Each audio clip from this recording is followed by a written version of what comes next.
More pain at the pump. Gasoline prices take a huge jump. The government says it's going to get worse, and the president says he has no quick fix. In California, new blackout threats as power supply can't meet demand. Eye on America investigates the national energy crunch, causes and possible cures. And Cincinnati on edge as a grand jury weighs a case that touched off rioting.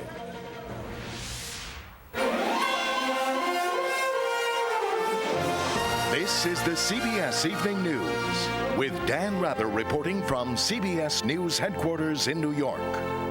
Good evening. The cost of getting from here to there by car is growing more expensive by the day. The U.S. Energy Department reports that in the past week, the price of gasoline has risen a penny a day to a nationwide average now of $1.70 a gallon for self-serve regular. Where will it end? The department today upped its estimate by 5 cents and now predicts the price may top out this summer at a national average of about $1.75. In the past 6 weeks, gasoline prices have soared 21%. For a car averaging 20 miles to the gallon, the cost of driving 100 miles has risen from $7 in March to $8.50 today. A lot more than that in some places like Chicago. Cynthia Bowers is there. Cynthia? Dan, that national average of $1.70 doesn't mean a heck of a lot here, where regular is going for 49 cents more per gallon, and there are reports gas station owners have been told to order more threes for their price signs. Number 7 here. That would be 3, as in dollars per gallon. The oil companies are hinting it could hit California and the Midwest this summer. Drivers in Chicago are fed up. And it's not this high in other parts of the country. Except for San Francisco, which joined Chicago atop the unleaded leaderboard. The cost to go to and from work right now is exorbitant. It's crazy. Prices are rising in every part of the country on fears of short supplies. The best place to fill up? Atlanta, as much as 50 cents less per gallon than their California counterparts. What you pay, it seems, has everything to do with where you live. When it comes to gas, the United States is a nation divided by as many as 15 different blends of fuel, mandated by local laws built into the federal Clean Air Act, which makes moving gas from one region to another virtually impossible and high prices inevitable. It seems fairly benign to say let's let state and local governments have some input into their clean air regulations. That doesn't seem evil on its face, but it's one of those law of unintended consequences. Local option was a politically benevolent gesture many believe has backfired and could well be putting the brakes on an already slowing economy. High energy prices act like a tax on businesses and consumers, and that's money that can't be spent on other things that would stimulate economic activity elsewhere. How much money are we talking about? Well, according to one estimate, the failure of last year's gas prices to stay steady with other consumer prices cost U.S. consumers in annual terms $26 billion over the last 6 months of 2000. That's a big bite out of the economy. Dan? Cynthia Bowers in Chicago. Now to California, where they're not only paying some of the highest gasoline prices in the country, but electricity is going through the roof as well because supply can't keep up with demand. There were new threats today of rolling blackouts, and as CBS's Bill Whitaker reports, Californians are screaming. Big problems ahead today with the electricity supply because of the continuing hot weather. Temperatures are rising in California, but not nearly as fast as the price of electricity or consumer anger. At a public utility meeting in Santa Monica today, ratepayers were irate. My bill now is as high as I can afford, and we're living on fixed income. The sunny weather that powered the Golden State's population boom is now the bane of its population. The heat boosting demand and cost of energy for everything from air conditioning to the San Diego Zoo. The cost of keeping lizards warm and polar bears cool almost tripled in the last year, forcing zookeepers to slap a $1.50 surcharge on the price of admission. Everybody that conducts business here in Southern California, or throughout the state for that matter, are seeing these increases affect their ability to operate. Restaurateur Sam King calls this one of the worst crises in his family's 55 years in business. Energy for 11 restaurants jumped more than $250,000 in just 4 months, forcing him to raise prices. We took about a 4.5–5% menu increase right after the first of the year. We're not real happy about it, but we might have to increase our prices again. All these energy add-ons add up. The San Francisco Federal Reserve estimates they'll cost the average Californian a staggering $750 over the next year. The governor today took direct aim at his public enemy number one. My friends, we are in a war with energy companies, mostly from Texas and the Southwest, who are charging us outrageous prices for the cost of electricity. And Californians are bracing for prices to go even higher. Rate hikes up to 46% will hit electric bills next month. Dan? Bill Whitaker. A Texas A&M study is out today on another aspect of the nation's energy crunch. It finds the average American spends 36 hours a year stuck in traffic. Total cost in wasted fuel and lost work time, about $78 billion a year. Whether you're stuck idling or speeding along, this is the message from President Bush today on spiking summer gasoline prices. Don't expect him to hit the accelerator for any quick solution. CBS's John Roberts has the latest on what President Bush is and is not prepared to do about the energy crunch. As energy prices skyrocket, so does the political pressure to keep the lid on. A rollback in the federal gasoline tax is not off the table, the White House said, but Americans should not expect Band-Aid solutions from this president. His focus is on long-term solutions, not quick fixes. Quick fixes don't work. Instead, the White House used today's price spike to start the drum roll on its long-awaited national energy policy. Mr. President, quick question on energy policy, sir. President Bush was giving up no details today, but sources tell CBS News the policy will call for streamlined permitting for construction of new refineries, pipelines, and power plants, new oil exploration on federal lands, including the Arctic Wildlife Refuge, a new emphasis on coal and nuclear to generate electricity, including relicensing of existing nuclear plants. In a change from last week, the White House proposes to restore money cut from next year's budget for proven energy-efficient technology. It will also offer tax breaks to buyers of fuel-efficient vehicles and tax incentives for development of new fuels, clean technology, and conservation. But there will not be the belt-tightening of the early 70s. That's a big no. It should be the goal of policymakers to protect the American way of life. The White House will also review whether the EPA acted properly when it fined 49 coal-fired power plants for violating the Clean Air Act. The industry claims if enforcement rules were changed, it could deliver 20% more power within 3 years. Environmental groups today denounced the task force as a handout to big coal, oil, and gas. The task force is essentially a cover. It's a way to go behind closed doors and sit down with oil and coal industry and utility lobbyists and come up with what is supposed to be a plan for the nation. Republicans in Congress who control the energy committees have their own concerns. The policy is too long-term, they complain. There's nothing to address this summer's energy crunch, no protection for next year's election. So watch for Congress to add on some of those quick fixes that the White House today rejected. Dan? John Roberts at the White House. Later on this broadcast, CBS begins a week-long Eye on America series, looking in depth at what's happening with these energy shortages, from high prices to short supplies, how we got into this fix, and what is and is not being done to get us out. Now, about another national problem, school violence. An elementary school in Anchorage, Alaska, today became the latest scene of worried parents and police leading children away from violence. A man stabbed and wounded 4 children at the Anchorage school for no apparent reason. The suspect is in custody. In Cincinnati, a grand jury tonight handed up charges against a white police officer who shot and killed an unarmed black suspect last month. That shooting touched off several nights of protests and violence. CBS's Jim Axelrod is on the scene in Cincinnati, where there's still tension in the air. Jim? Dan, 1 month to the day after a shooting that sparked a spasm of anger here, Cincinnati is again on high alert.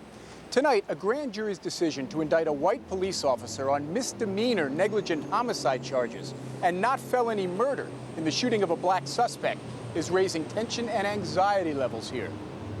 To those who say the charges are too light and to those who say the charges are too severe, my response is the same. Please withhold your judgment until you know all of the facts. So now, Cincinnati waits to see how word from a grand jury room will play in the streets. This was last month, 3 nights of violence. Tonight, this is a city wondering if someone's about to hit the rewind button. Police are ready.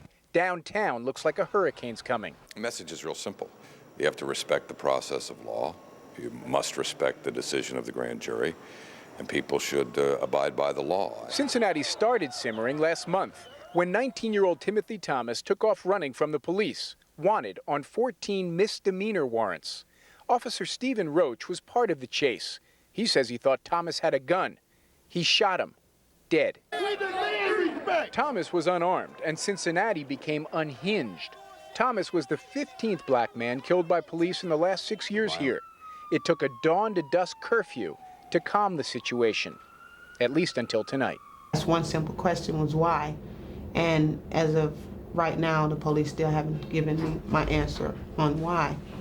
Today, the U.S. Justice Department announced it's launching a formal investigation into the Cincinnati Police Department. Officials in Washington essentially admitted they timed their announcement to head off any potential problems here. Dan? Jim Axelrod covering in Cincinnati. The U.S. military resumed intelligence-gathering flights off the northeast coast of China today, just over 5 weeks after a Chinese fighter jet collided with a U.S. Navy reconnaissance plane.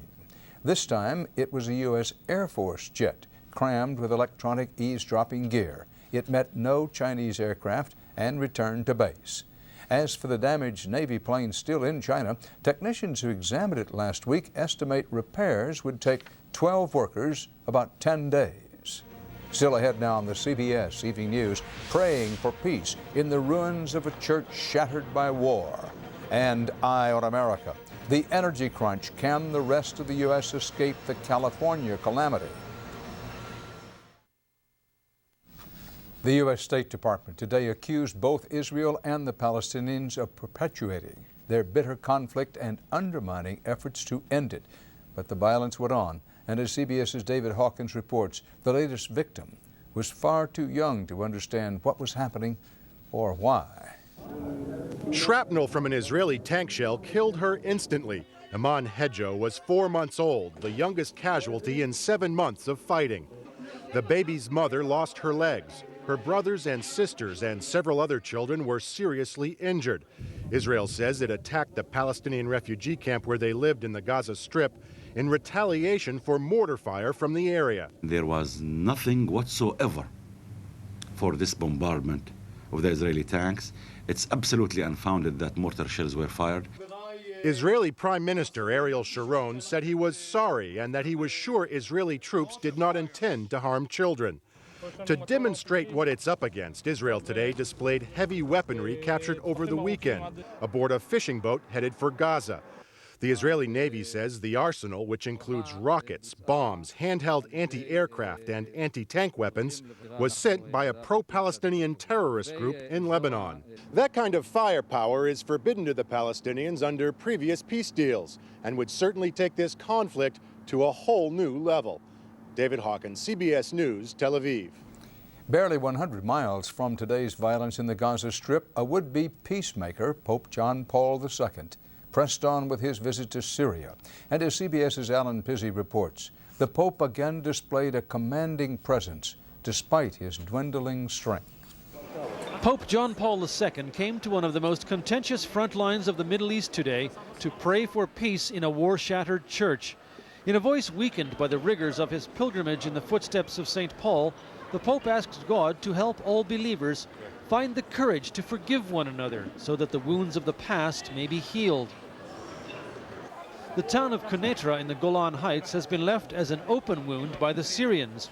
Israeli forces occupied it in the 1967 war and destroyed it before handing it back to the Syrians in 1974. Israeli radar posts can be seen from the church, and a brisk wind from the commanding heights carried the Pope's opening lines, a verse from the Beatitudes. Blessed are the peacemakers, for they shall be called sons of God. The Pope's visit to this town is a major propaganda coup for the Syrians because it highlights their demand for a complete Israeli withdrawal from the Golan Heights, which the Syrians insist is a non-negotiable condition for any Middle East peace deal. The papal spokesman said the majority of people in the Middle East appreciated the Pope's prayers, and the Vatican couldn't care less about the propaganda aspect. Peace has been a pivotal theme of John Paul II's trip. His historical entrance into a mosque, the first ever by a Catholic pope, was a crucial step on his quest for religious harmony. Outside the church today, the Pope watered a young olive tree, a symbol of peace that takes 7 years to bear fruit. Given the history here, it's an open question whether the tree or the Pope's prayers will blossom first. Alan Pizzi, CBS News, Quneitra. At the United Nations today, word of another diplomatic snub for the United States. It was revealed that last week the U.S. was voted off a panel that monitors the international narcotics trade. On the same day, it was dumped from the UN Human Rights Commission. France, China, and Russia are major players in this. The State Department now calls both actions, quote, very regrettable. Up next, a special CBS Eye on America series, The Energy Crunch, how the plug got pulled in California. The CBS Evening News and tonight's Eye on America segment are sponsored by Aflac. Without it, no insurance is complete. It wasn't long ago that the United States was awash in cheap gasoline, and there was plenty of energy in general to go all around. All of a sudden, there's an energy crunch. Gasoline prices approaching record highs, and the most populous state in America is running out of power. What happened? This week, the CBS Evening News brings you an in-depth Eye on America series on the energy crunch. We begin with Sandra Hughes and the California calamity. Okay, reporting for duty. Duty for David Freeman is about power. 50 years in the electricity business, and now at age 75, he's been named Energy Czar by the governor. Thanks for coming. How you been? We need a wily, tough-minded negotiator on our side of the table. To save California from an energy disaster triggered by deregulation. We just took a swan dive off of the high board, and we thought the water was going to be 12 feet deep, and it turned out to be about 3 feet deep, and we got our heads bashed. 24 states have also passed laws to deregulate their electric industries, and 18 more are looking into it. Deregulation is a disaster when there's a shortage. It's not that California did it wrong, it's just that this is the oxygen of life, and when there's a shortage, the prices go through the ceiling. It may come as a surprise, but individually, Californians use less energy than almost anywhere in the country. The problem? The population grew, the technology sector boomed, then a hot summer and a cold winter, all increased demand. In spite of that demand, no major power plants were built in California for 12 years. Now crews are scrambling to bring 4 new plants online by the end of the summer. But it will be years before enough can be built to meet demand. Why should the rest of the country be paying attention to the struggle that's going on here in California? Well, they should pay attention to us because they could make the same mistakes if they don't. Some say California legislators who voted unanimously for deregulation should have seen this coming. They assumed when utilities sold off their power plants to outside buyers, competition would drive wholesale electricity prices down. Instead, prices soared, driving utilities toward bankruptcy and the state toward a summer of rolling blackouts. We're at war against the out-of-state gougers. In secret negotiations, This is off the record. California's new energy czar is trying to talk the power plants into long-term reasonable rates. He's done it before, running some of the biggest public utilities in the nation, New York, Tennessee, and until a few days ago, Los Angeles, where some say he worked a miracle.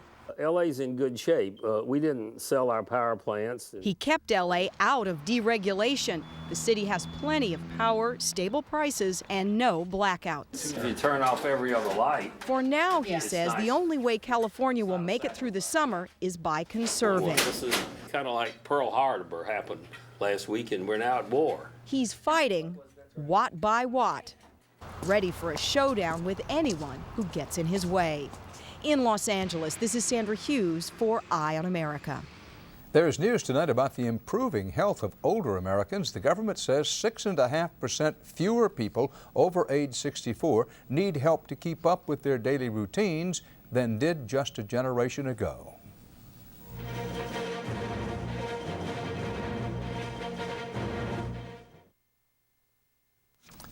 It is the end of the line for a thief who spent half a lifetime trying to prove crime does pay. A private jet landed today near London carrying 71-year-old Ronnie Biggs, returning voluntarily 35 years after he broke out of prison. In the so-called Great Train Robbery of 1963, Biggs's gang stole cash worth $50 million in today's dollars. Biggs was caught but escaped, went to Brazil, became a notorious celebrity, flaunting his stolen fortune.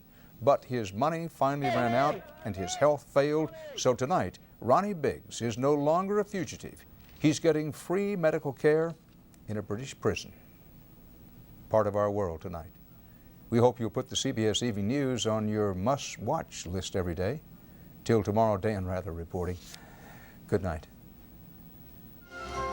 For news 24 hours a day, CBS.com on the internet and on our interactive partner, America Online at keyword CBS News. What can these pens tell you about the energy crisis? Plenty. The writing's on the wall for business, but who'll pay? Eye on America tomorrow on the CBS Evening News with Dan Rather. This is CBS.